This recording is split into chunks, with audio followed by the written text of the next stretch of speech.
Good evening, kadagiti tinayat nga dumdumig kadeti nalata ka programa. So when you talk about extradition, so basically yan kasi is from the word extradite, ano mo lang yan when you i-extradite mo yung isang tao, so papasa mo lang yan, okay? Lilipat mo yung isang tao from one country to another. So in this case ni Saldico, so dahil nga meron siyang kinakaharap na kaso dito sa Pilipinas and siya ay umalis ng Pilipinas. So simply gusto lang ng ating country na si Saldico ay pauwiin dito sa Pilipinas para panagutin sa kanyang kaso kriminal.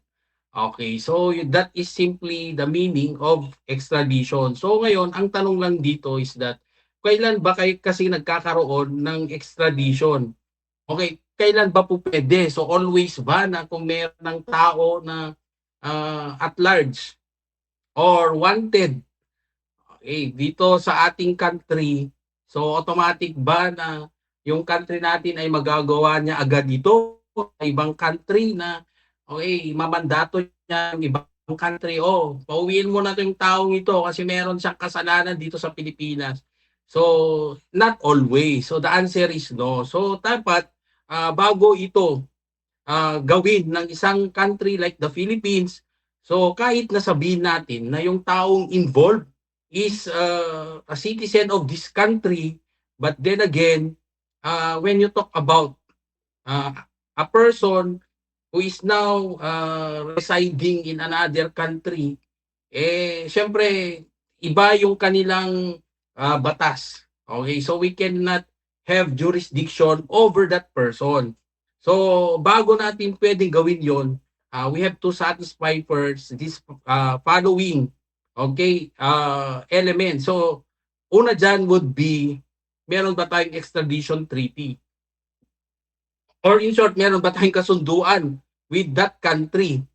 Okay, so meron ba tayong kasunduan with the, for example, kung saan man siya ngayon kasi there are a lot of presumptions na kung saan nandun si dating Congressman Saldico. So hindi naman natin alam. So of course, it is very important that we know where country is he now.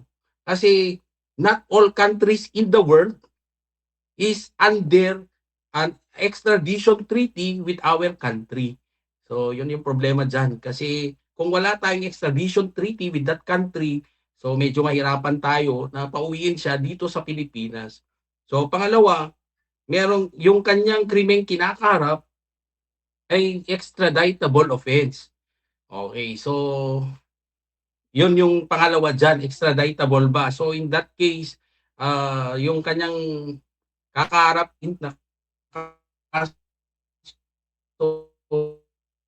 I think it's an extraditable offense.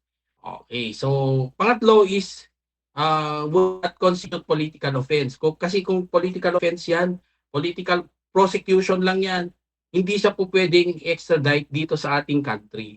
Okay, so in that case, hindi naman natin nakikitaan na it's a form of political, hindi naman it considers political offense yung kanyang, yung accusation against him. And of course, kailangang sumunod yung ating country sa tinatawag nating due process. So in that case, di ba, siyempre sa punto na to, uh, he is still considered the, hindi pa naman, I really do not know kung ano nang status ng kanyang kaso, kinaso na ba siya sa Sandigan Bayan or not. But then again, dapat pagdating sa kanyang extradition, dapat susundin pa rin yung tinatawag nating due process. So yun na naman yung mga bagay na kailangan sundin pagdating sa kanyang extradition. So kung gusto nyong basahin yung totality of this particular uh, yung procedure, you can always look into Presidential Decree 1069 or yung ating tinatawag na Philippine Extradition Law. Okay, attorney. So, attorney, kadeti tatanga case da, attorney, awan fight the extradition deal between the Philippines and the Portugal, attorney. So, kasano Yes, to ka, mayat lata on the process sa attorney? Okay, so yun nga yung problema na nakikita natin dito na problema is that, wala kasing kung yun man ay or na si, former congressman, sabi ko ay nasa, Portugal. Kasi di naman natin sure kung talaga bang nasa Portugal siya, tayo lang naman ang may agam-agam na nandun siya. Okay, so di rin natin alam kung siya ay nandun at wala tayong extradition treaty with that country.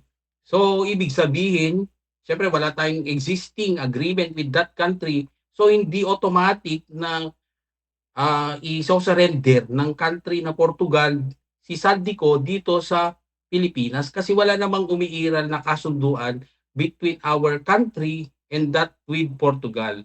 So, yun. So, hindi natin automatic yon. So, of course, ang problema kasi dito, kung hindi automatic yan, kailangan pa ng na mag-request sa okay ng ex pa rin ng tinatawag nating diplomatic negotiation with that country para ipaliwanag sa kanila na uh, bakit natin pinapauwi yung isang individual gaya ni Saldico. Okay, so of course, we can always look into other options kasi ito, merong siya kasing touch of international law. So pwede namang tingnan yung angulo na gamitin ang tinatawag nating Interpol or yung diplomatic request. So there are still other options that they can explore into, okay, para mapauwi siya dito sa Pilipinas. Kaya lang kasi hindi yun nga yung gaya ng binigay natin kanina na impormasyon, yung kanyang pag-uwi dito, basically it would require our country na meron tayong tinatawag na extradition treaty. Okay, so yun naman yung nakikita natin diyan kasi alam nyo ma'am, kung wala kasing extradition treaty, pwedeng tatanggi yung country na yon. Okay, na pwede niyang i-deny na siya ay pauwiin dito sa Pilipinas, lalo kung wala namang legal na basehan para pauwiin siya rito. Like for example, when we talk about legal basis, meron na siyang kakaharaping kaso. So ang tanong, meron na ba siyang kinaso sa kay dating Congressman Saldico or baka naman ito lang ay isang form of political prosecution. Okay, I mean political persecution kasi wala pa namang pinafile na kaso, but then again, pwedeng i-allege ng kanyang abogado na is wala namang kaso or wala namang dahilan para pauwiin siya sa Pilipinas, bakit siya ay pinapauwi rito. So yun yung mga posibleng problema dito kung sakaling maisip ng ating bansa na pauwiin siya dito sa Pilipinas. Okay, so there's still many way, attorney, tilaksid man nga kastoy iti Yes. sitwasyon. But no kitkitaan, attorney, at atidog ka din no kwa iti proseso na unlike lang no adda iti extradition treaty. Definitely yes, ma'am. Kasi siyempre pag may extradition treaty, kung ano man yung napagkasundoan doon na kung meron, okay, kinakaharap na kaso yung isang individual at of course nakapaloob sa kanilang agreement, so our country would automatically activate that agreement between our country with that particular country to effect, okay, that extradition agreement. Okay, or treaty. So agad siyang pauwiin. Pero sa kaso na 'to na wala tayong extradition treaty, so medyo dadaan siya sa ibang proseso na of course it will still be subject to the approval of that particular country. Kasi siyempre wala naman tayong napagkasunduan tungkol dito. So basically siyempre yung uunahin niya is to protect also protect also those people who are in that country. And siyempre alam niyo naman with other countries they are very particular with the observation of what we call due process. So yun naman yung nakikita nating problema dito kasi siyempre hindi naman automatic na iso-surrender nila yung isang individual. Pag-aaralan pa rin yan. So it will take time. Unless if there is extradition treaty, so sa treaty lang sila titingin. Okay, so kung merong agreement yan, o kahit na wala pang formal na kaso na i-file sa isang individual, baka po pwede na siyang pauwiin dito para panagutin.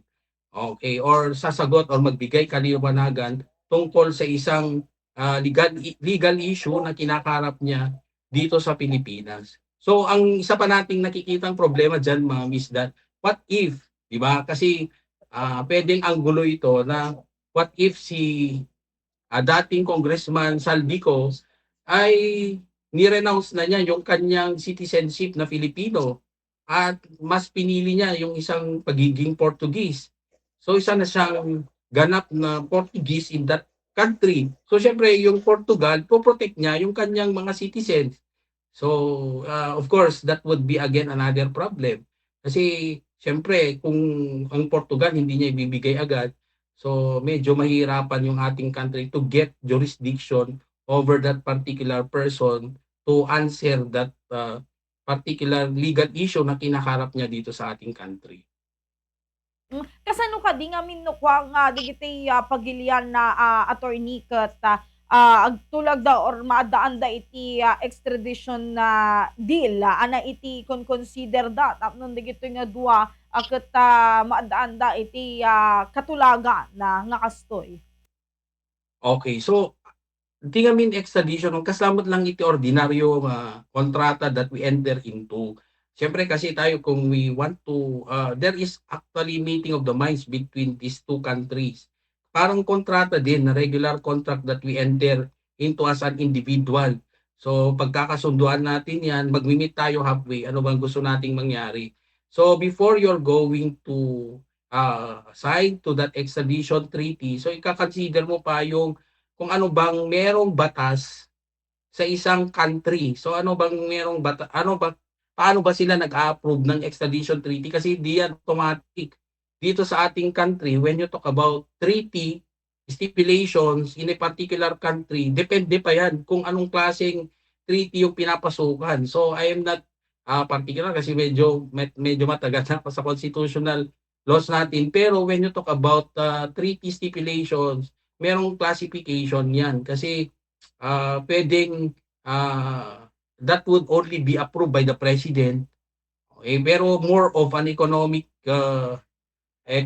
aspect ng ating country yung pinapasukan ng ating presidente, kaya pwedeng siya na lang yung makipag agreement with a particular country. Pero in this case, na extradition ito involving the rights of a particular individual facing a what we call legal issue in our country. So ibang usapan na to. Okay, so ngayon there is still a requirement of concurrence of our yung ating legislative body. So merong concurrence yan. Okay, di ko alam kung if I am not mistaken, parang two-thirds votes prior uh, to the entering of that particular agreement. So medyo mas maproseso kung ang pinag-uusapan ay mga treaty stipulations gaya ng extradition. So mas mahirap 'yan. Okay, so kaya hindi agad-agad na nakikipag-enter yung ating country, hindi agad. Okay, I mean nakakapag-approve ang ating country to enter into a extradition treaty kasi dadaan pa yan ng legislative body, okay, ng Congress. So kailangan pa ng approval ng Congress prior to that signing of that extradition treaty. Kaya ano rin yan, matrabaho din. So and not all countries would of course every country na papasukan mo ng ganong treaty kailangan dumaan pa sa Kongreso. So pag tingnan mo, maganda namang country yung Portugal. Pero if you look at it, wala pala tayong extradition treaty with that particular country. Oh, so ganoon talaga kasi kung pag-uusapan ng treaty, isa-isa mo 'yan. Okay, isang country, gagawa kayo ng extradition treaty. So with another country, again, another extradition treaty. So ganun po yung proseso. And of course, gaya ng nabanggit ko, ulitin ko, dadaan pa yan ng Congress for their concurrence. Kaya medyo madugo din. Nire-review talaga lahat ng kanyang provision. Kasi at the end of the day, ayaw din ng ating country na to compromise its citizens towards other countries. Gusto natin fair. Okay, anyway, maraming salamat, attorney. Itirati panangted mo, ti oras kada kami tirating rabi, malaksid attorney. Dapat kita kayat mo nga nayon, naririti kayat mo ibagay tibiyang iti publiko. Go ahead po, attorney. Okay, so syempre, itong usapin na to, at least it already bring out yung mga issue ng corruption. So hopefully in the future, magkakaroon talaga ng kaliwanagan ito na hindi lang it will end up into an investigation. Kasi parang lately, nagkakaroon na ng mga recantation of testimonies of witnesses at nakakalungkot yon. Kasi syempre, imagine mo na, di ba, yung umamin sila and then later on babawiin yung kanilang statements. So, syempre kung babawiin ang kanilang statements, so hindi yon makakatulong sa pagpapatunay doon sa ginawang krimen ng ating mga akusado. So hopefully sa pag-uwi ni dating Congressman Saldico ay makapagbibigay pa siya ng kaliwanagan dito sa issue ng corruption. Po, attorney. Okay, again, thank you so much, attorney Alvino Kid Castro, and good evening, sir. Thank you, ma'am. Okay, so rijang mga kabombo niya